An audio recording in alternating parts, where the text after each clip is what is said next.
Padre, te damos muchas gracias por Jesús. ¿Dónde estaríamos sin Él? ¿Dónde estaríamos? Señor, como Él dijo aquí esta mañana, Señor, todos podríamos decir lo mismo, pero todo es por la gracia de Dios. Señor, todos estuvimos en algún momento de nuestras vidas a solo una decisión de estar donde están esos hombres y esas mujeres. Y te damos gracias, Padre, por tu fidelidad. Oro en esta mañana para que seamos sensibles a tu Espíritu Santo, Padre, para que te escuchemos hablándonos. Realmente no tenemos que pedirte que hables. ¿A qué padre amoroso se le debe pedir que hable con sus hijos? Es justo lo que hace el amor, hablarás. Nuestra parte en eso es la voluntad de escuchar. Y así oro, Señor, que cada uno de nosotros, incluido yo mismo, te escuchemos hablando desde tu corazón de amor. Oramos por el ministerio de niños de al lado, esas pequeñas vidas preciosas, Padre, bendícelos hoy mientras son una vez más enseñados y dirigidos a hablarles acerca de Jesús. Y oramos esto en el nombre de Cristo y todo el pueblo de Dios dice, amén. Oye, es un placer tenerlos aquí. Estamos en el libro de Juan, hoy Juan capítulo 2. Si necesitas una Biblia, levanta la mano y te la traerán. Juan capítulo 2, versículo 13. Oye, ¿cómo llamas a un hombre sin cuerpo y sin cara? Un hombre sin cuerpo y sin cara. ¿Cómo lo llamas? Descarado.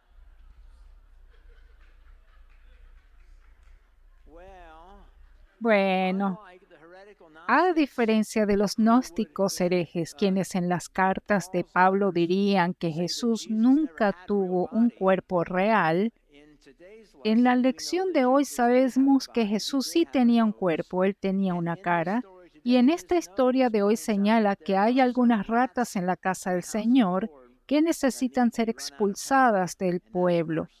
Y esa es nuestra historia. Así que profundicemos. Juan capítulo 2, versículo 13 dice, era casi la hora de la celebración de la Pascua judía, así que Jesús fue a Jerusalén en el área del templo. Vio a un mercader que vendía ganado, ovejas y palomas para sacrificarlos. También vio crupieres en las mesas intercambiando moneda extranjera. Bueno, este es un lugar bueno al entrar en el libro de Juan, ya que es el único que menciona el sitio entre los otros evangelios. Mateo, Marcos y Lucas son conocidos como los evangelios sinópticos. La palabra sinóptico proviene del latín que significa visto juntos.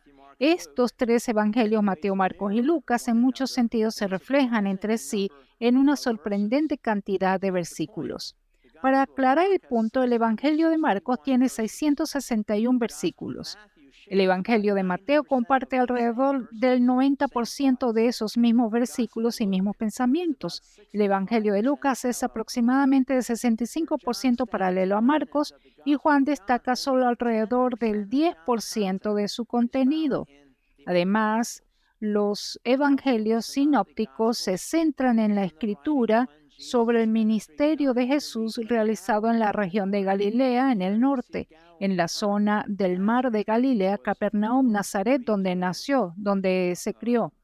Considerando que el Evangelio de Juan se centra en sus escritos sobre lo que sucede en Jerusalén, es interesante, Mateo representa a Jesús solo dos veces en Jerusalén, Marcos solo una vez, y dentro de los muros de Jerusalén y en el libro de Lucas, después de los 12 años, solo cuando llega al domingo de Ramos y más allá.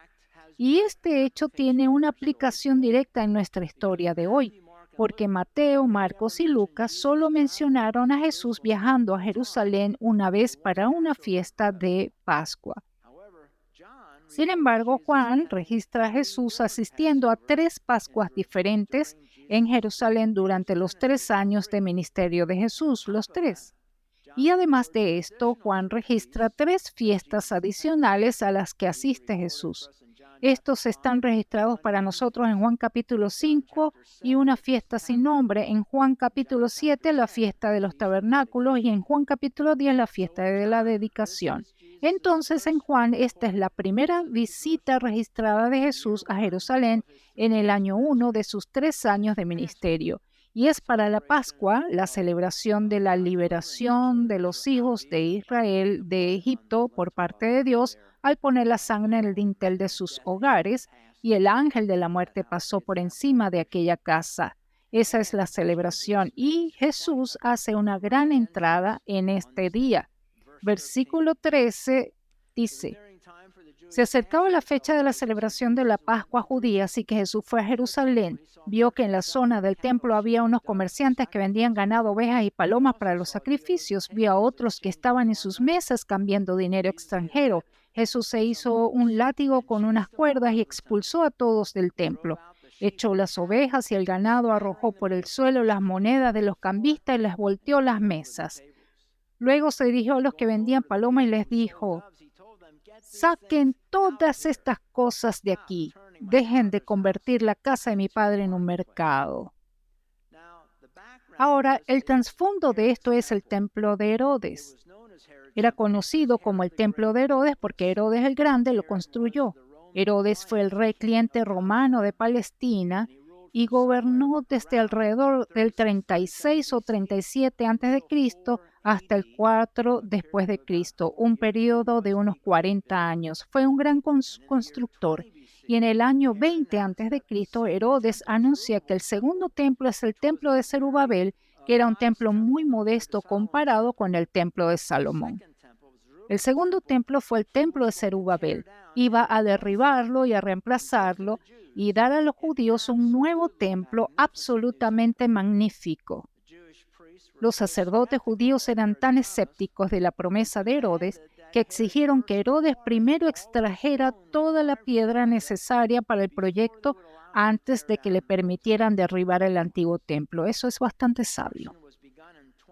La construcción se inició en el año 20 a.C.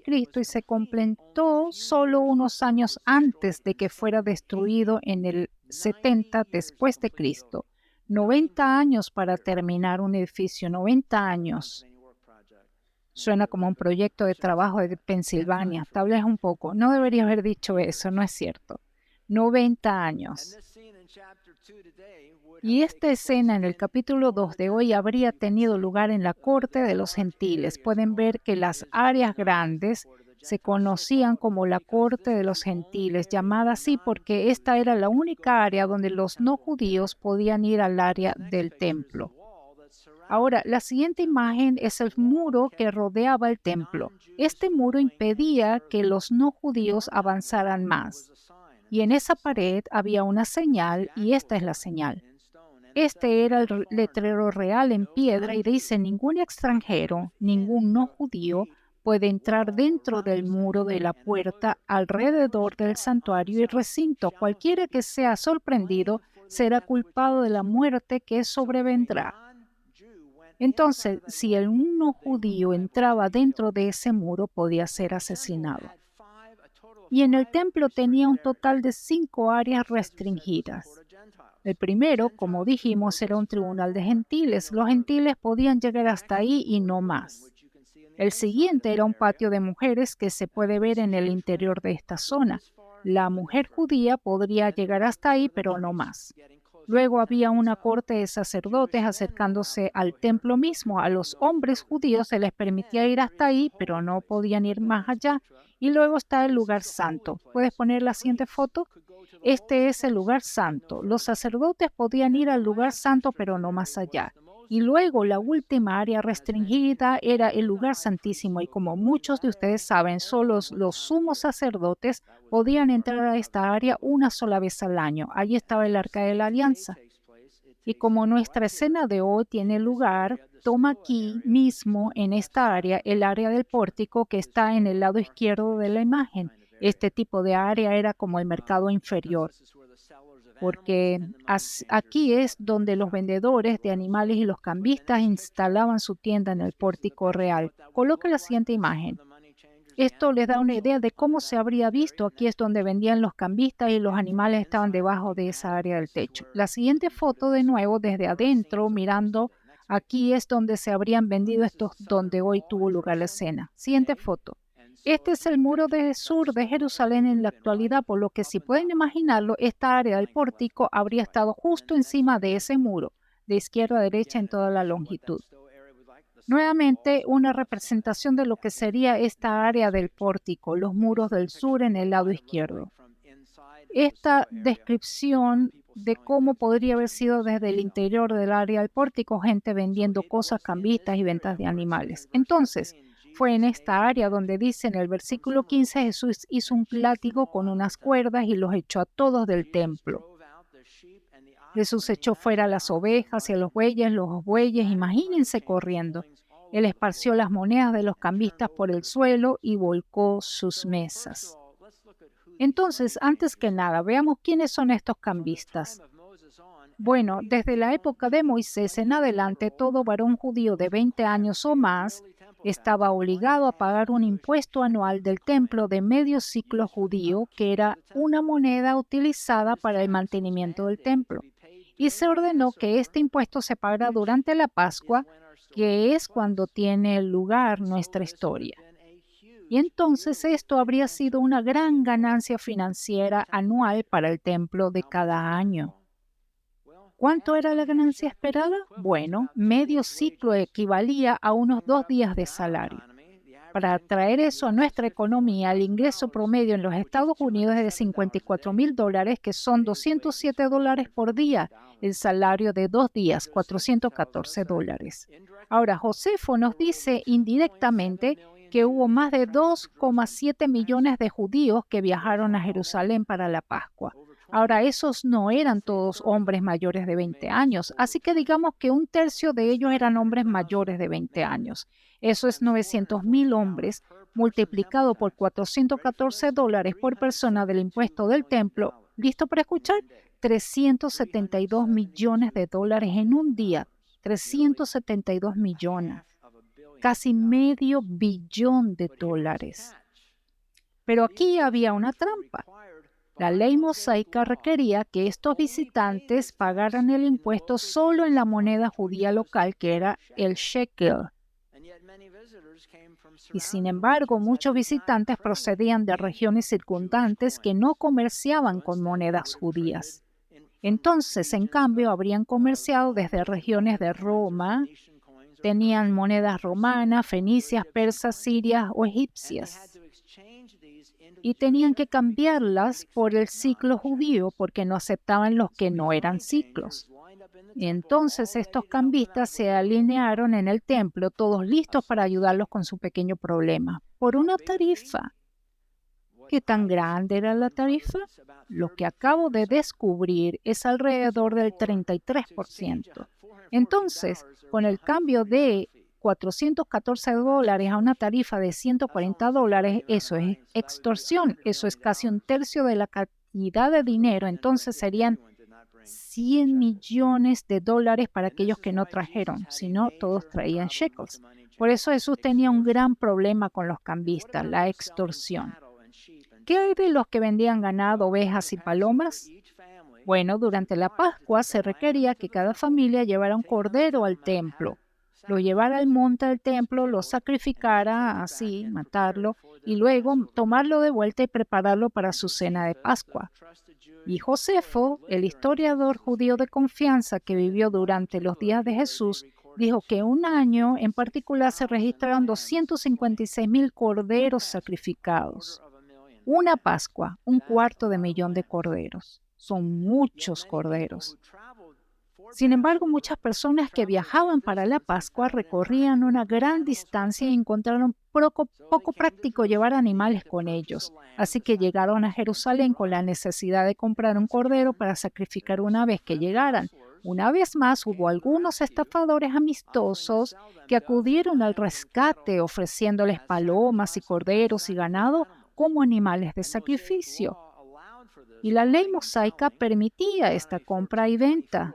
Deuteronomio 14:24 dice: Ahora bien, cuando el Señor tu Dios te bendiga con una buena cosecha, podría suceder que el lugar de adoración que Él elija para que su nombre sea honrado te quede demasiado lejos para llevar tu diezmo. En ese caso, puedes vender esa 10ª parte de tus cosechas y manadas, poner el dinero en una bolsa y dirigirte al lugar que el Señor tu Dios te haya elegido. Cuando llegues, podrás usar el dinero para comprar cualquier clase de alimento que desees: ganado, ovejas, cabras, vino u otra bebida alcohólica. Luego comerás hasta quedar satisfecho en la presencia del Señor tu Dios y celebrarás con todos los de tu casa. Así que no era que fuera ilegal. La razón por la que Jesús estaba tan molesto con estos revendedores fue por la codicia de estos comerciantes. ¿Qué tan codiciosos eran? Nuevamente, mientras investigaba esto, se afirma que estos comerciantes vendían palomas por hasta 5 veces el precio de venta al público, 5 veces. Y sabemos que eran ladrones porque Jesús dijo en Lucas 19, versículo 46, Jesús dijo, escrito está, mi casa es casa de oración, mas vosotros los habéis hecho cueva de ladrones. Ahora se puede hacer una pregunta lógica. ¿Por qué estos visitantes no compraron sus ovejas o palomas fuera del templo en algún otro lugar? ¿Por qué se dejarían sobrecargar tanto? ¿No habría todavía una gran oportunidad de ganancias para los revendedores secundarios fuera del área del templo, en la ciudad, fuera de la ciudad, para vender estos animales por el doble del precio de mercado en lugar de 5 veces? Todavía hay un buen mercado allí. Pero aquí está el truco. Verán, la ley de Moisés decía que estos animales tenían que ser inmaculados, sin mancha. ¿Y quién crees que inspeccionó a los animales para asegurarse de que fueran aptos, impecables como animales? Los sacerdotes, que tenían estaciones de inspección allí mismo en el monte del templo y que también resultaban obteniendo una parte de las ventas. Así que los inspectores obtuvieron una parte de las ganancias de la venta. ¡Qué bonito y ordenado pequeño negocio interior! De hecho, estos puestos de vendedores de animales y puestos de cambio de dinero están ubicados en el pórtico en una sección llamada Los Bazares de Hana, el sumo sacerdote.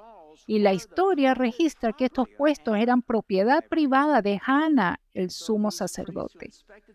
Y así estos sacerdotes que inspeccionaban estos animales obtenían un corte. Hana, el sumo sacerdote, recibía un corte, los vendedores obtenían una parte, los inspectores obtenían un corte y siempre parecían encontrar algún defecto en los animales que entraban que no vendían. ¿No es esto interesante cómo funcionaba? Sabes, esto haría a Hana un hombre muy rico y no lo sabemos con certeza, pero si vas a Israel, tienen un modelo grande que ocupa, no sé, 100 pies por 100 pies de cómo habría sido Jerusalén en el día. Y cuando vas allá te muestran que esta es la casa de Caifás. Caifás, la residencia personal del sumo sacerdote. Así que sí, estaba bien. Y esta fue la raíz de la ira de Jesús, que aquellos elegidos para guardar y proteger el rebaño de Dios, en cambio, estaban desplumando y engañando y haciéndose asquerosamente ricos a costa de aquellos a quienes fueron llamados a servir. Y entonces Jesús hace algo al respecto. Verso 15. Jesús se hizo un látigo con unas cuerdas y expulsó a todos del templo. Echó las ovejas y el ganado, arrojó por el suelo las monedas de los cambistas y les volteó las mesas. Ahora bien, con respecto a este látigo, en griego la palabra es skoinion, y significa una cuerda o soga que hecha de juncos, La siguiente foto, por favor. Hecha de juncos. Ahora, Benson, el comentarista, dice juncos que Jesús había encontrado esparcidos por el suelo, que eran de los animales, y estos juncos eran ropa de cama del área del templo. Benson continúa diciendo que este detalle se inserta aquí para mostrar que el instrumento no podría ser la causa de un efecto tan aterrador como se menciona, que los expulsó a todos. Benson dice que no parece que Jesús realmente golpeó a los animales, mucho menos a ninguno de los hombres, sino que el terror de Dios cayó sobre ellos. Así que imagínalo con ese palo de caña en la mano. Fuera, fuera, fuera, salgan, fuera. Entonces, en el futuro, cuando le hace este relato, trata de tener esto en mente. En lugar de imaginar esto, imagina esto, porque es más probable que esa escena se vea así basada en el griego. Y sin embargo, incluso con ese dicho, incluso con ese descargo de responsabilidad, este es un lado sorprendentemente diferente de Jesús, de lo que estamos acostumbrados a ver. Un Jesús amable y gentil. Y para que tengas una imagen completa en tu mente, Piensa en Jerusalén como un hervidero con quizás 2.5 millones de visitantes, hasta 200.000 podrían ser puestos en la corte de los gentiles. Y el área del templo inundada de gente. Y mientras los animales corrían por sus vidas, incluyendo los bueyes, las personas que caían al suelo, me imagino la conmoción, los bueyes y las ovejas corriendo libres por todo el lugar. ¿Puedes imaginarte las caras de los discípulos? Jesús. ¿Puedes imaginarte a los líderes religiosos, su indignación, los sacerdotes parados en lo alto del área del altar donde están sacrificando los corderos, uno tras otro, con sus cuchillos congelados en su lugar, mirando la conmoción, pero sin poder determinar lo que está pasando o la fuente de la misma? Imagínense los soldados romanos que están de guardia allí para mantener la paz, girando para correr, para intentar correr hacia la fuente de este malestar. Los soldados sabían que con Jerusalén inundada de gente, era una bomba de pólvora que podría encenderse con cualquier perturbación repentina en el monte del templo. Y aquí está. Y allí, en el epicentro de todo esto, justo en medio de esta fotografía fija en tu mente, está el gentil Jesús y sus discípulos corriendo para ponerse cubiertos. Ahora déjame hacerte una pregunta. ¿Crees que Jesús fue a su casa esa noche y le dijo a sus discípulos, muchachos, ojalá no hubiera hecho eso? No. Jesús diría más tarde a estos mismos líderes religiosos, ¿quién me puede acusar de un solo pecado? La respuesta es nadie, ¿no? Esto no era un pecado. Y luego Dios les da a los discípulos de Jesús un versículo para enmarcar esta escena. Juan 2, versículo 17 dice, sus discípulos se acordaron de que estaba escrito, el celo por tu casa me consumirá. Y ahora en el versículo 18, Satanás, a través de estos líderes religiosos, trata de tentar a Jesús para que realice un milagro para probar su autoridad. Pero los líderes judíos exigieron, ¿qué estás haciendo? Si Dios te dio autoridad para hacer esto, muéstranos una señal milagrosa que lo compruebe. En el Evangelio de Juan, este es el primer ataque que Satanás lanza contra Jesús por parte de los religiosos líderes. Y es interesante que es casi una tentación espejo que Satanás acaba de traer a Jesús antes de que entrara en su ministerio. ¿Recuerdas cuando Jesús fue tentado? Mateo 4, versículo 5, pruébalo. Después el diablo lo llevó a la santa ciudad de Jerusalén, al punto más alto del templo, y dijo, si eres el Hijo de Dios, tírate. Pruébalo. Pues las Escrituras dicen, Él ordenará a sus ángeles que te protejan y te sostendrán con sus manos para que ni siquiera te lastimes el pie con una piedra. Jesús le respondió, las Escrituras también dicen, no pondrás a prueba al Señor tu Dios. Pruébalo. Y realmente esta acusación que lanzaron contra Jesús, ¿con qué autoridad hiciste esto? Realmente planteó un pequeño problema para Jesús, porque Jesús era 100% Dios y 100% hombre. Y como saben, como Dios no está bajo la autoridad de ningún hombre, pero como la parte 100% humana estaba bajo la autoridad ordenada por Dios. Y así Jesús los desconcierta haciéndoles una pregunta en lugar de responder a su pregunta. Él les da un acertijo para resolver. Él dice en el versículo 18, pero los judíos líderes exigieron, ¿qué estás haciendo? Si Dios te dio autoridad para hacer esto, muéstranos una señal milagrosa que lo compruebe. De acuerdo, contestó Jesús, destruyan este templo y en 3 días lo levantaré. Ahora piénsalo, están parados en el templo. ¿Qué dices?, exclamaron. Tardaron 46 años en construir este templo y tú puedes reconstruirlo en 3 días. Pero cuando Jesús dijo este templo, se refería a su propio cuerpo. Después que resucitó de los muertos, sus discípulos recordaron que había dicho esto y creyeron en las Escrituras y también en lo que Jesús había dicho. Es interesante, un poco aparte, todas las traducciones dicen 46 años. Ellicott y algunos otros usan varios eventos fechados diferentes de la Biblia, como este, para colocar este versículo en la misma fecha del 28 después de Cristo. Y Jesús se refiere aquí a destruir este templo. Y los enemigos de Jesús entienden que Él se refiere al templo en el que se encuentran actualmente, mientras que Jesús se refería a su cuerpo. Ese detalle lo encontramos en 1 Corintios 15, donde dice, hablando de Jesús, que fue sepultado y que resucitó al tercer día conforme a las Escrituras. Y esta escena en el monte del templo termina con esta postdata del versículo 23. Debido a las señales milagrosas que Jesús hizo en Jerusalén durante la celebración de la Pascua, muchos comenzaron a confiar en él, pero Jesús no confiaba en ellos porque conocía todo acerca de las personas. No hacía falta que nadie le dijera sobre la naturaleza humana, pues él sabía lo que había en el corazón de cada persona.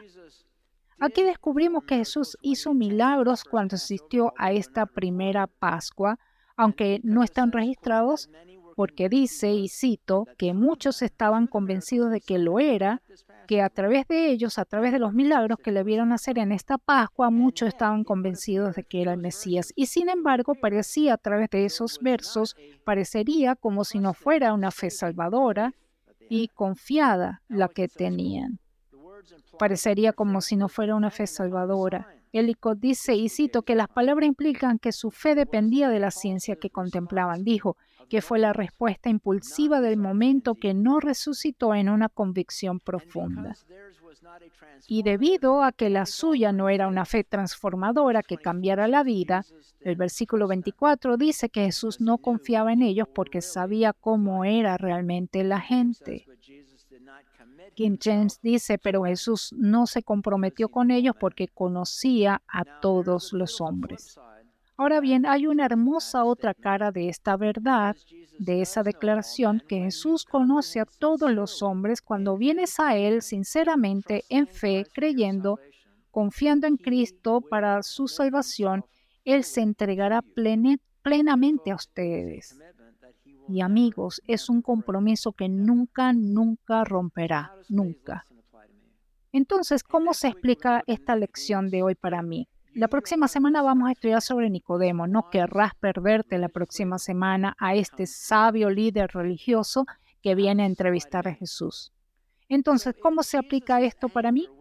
Si la ira de Jesús no fue sancionada por Dios, ¿esto te da licencia para justificar tu ira al volante? Buena respuesta, bien, no. ¿Por qué? Porque Jesús, yo pensé, necesitamos otra lección sobre esto. No, porque la ira de Jesús se trata de una indignación justa. En otras palabras, estaba enojado por el bien de Dios.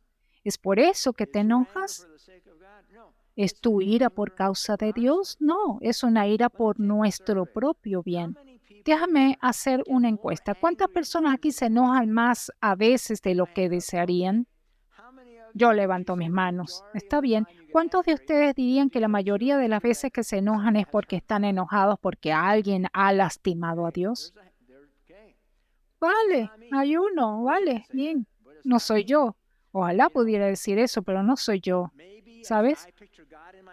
Quizás si me imagino a Dios en mi coche, entonces es por Él que me estoy enojando, pero no. La mayoría de nosotros no estamos enojados porque Dios se ha insultado. Entonces, ¿de qué se trata de nuestra ira? Sí, furia en la carretera. Se trata de sentir que me han hecho daño de alguna manera y hay buenas noticias para ti. Dios nos ha dado instrucciones muy claras y detalladas sobre cómo lidiar con esos momentos en los que sufrimos injustamente cuando nos enojamos. Fue modelado para nosotros por Jesús y Pedro registró los pasos exactos para nosotros. 1 Pedro capítulo 2. Anoten esta clave. Pues Dios los llamó a hacer lo bueno, aunque eso signifique que tengan que sufrir tal como Cristo sufrió por ustedes. Él es su ejemplo y deben seguir sus pasos. Ojalá hubiera 2 puntos aquí. Aquí en los pasos. Él nunca pecó, mientras que nosotros sí, ni engañó a nadie, nosotros sí, pero así es como se aplica a la ira. No respondía cuando lo insultaban, ni amenazaba con vengarse cuando sufría. Dejaba su causa en manos de Dios, quien siempre juzga con justicia. Amigos, ese es un instrumento para poner en su cinturón de herramientas y llevarlo con ustedes todos los días. Sigue así, mantén la calma, mantén la calma. Eso es lo que parece nuestro bautismo hoy, ¿no? Así es como debe ser. Ahora, ¿por qué es importante esto? Porque el proverbio dice que el necio es irascible, mientras que un hombre sabio refrena su ira y pasa por alto los insultos. Dice en Proverbios que es difícil detener una pelea una vez que comienza, así que no dejes que comience. Proverbios también dice que la ira causa peleas. Sabes, solo quiero enfatizar un punto.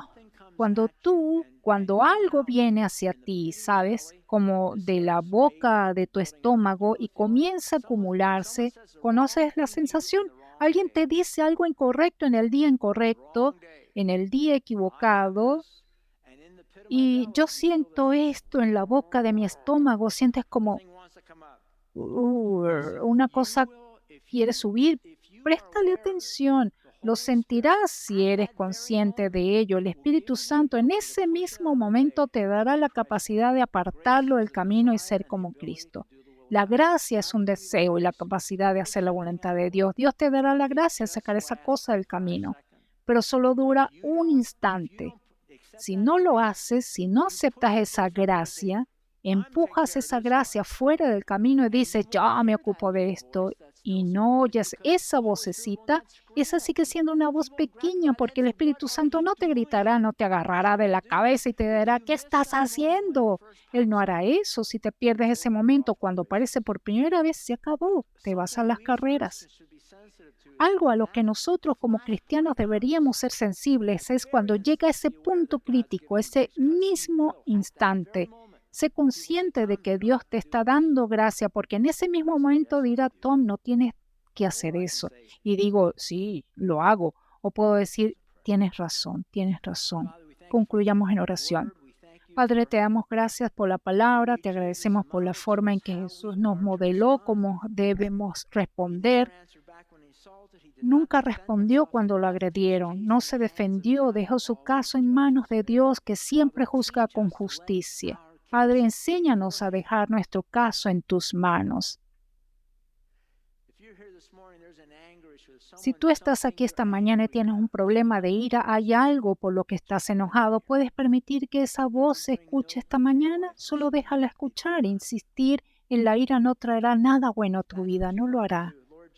Si eso es lo que te gustaría hacer, el Señor Jesús ha escuchado ese corazón, ha escuchado nuestros corazones o esos problemas que nos hacen enojar, que nos cargan, que nos hacen no ser como Cristo en nuestros pensamientos e incluso en nuestras respuestas. Señor, confesamos ese pecado y nos arrepentimos de eso, lo cual significa darse la vuelta y tomar otro camino, Señor, y danos sensibilidad a tu Espíritu Santo en ese momento en que nos das la gracia de alejarnos. Si estás aquí esta mañana escuchando por radio o en internet y nunca has aceptado a Cristo como Salvador, escucha, este es el punto de partida. No lo vas a ceder, no vas a recibir esa gracia. Estás solo. ¿Cómo te va a ir con eso? Si quieres la gracia de Dios, entonces di esta oración conmigo en silencio en tu corazón. Padre, reconozco que he pecado, he cometido tantos errores y te pido que me perdones. Y recibo a Jesucristo como mi Salvador personal, Señor, que murió en esa cruz para que mis pecados puedan ser perdonados. Gracias, Jesús. Ahora, Señor, ayúdanos a todos a vivir vidas que te honren, que reflejen la dulzura, la bondad de Jesús. Y oramos esto en el nombre de Cristo y todo el pueblo de Dios dice, amén.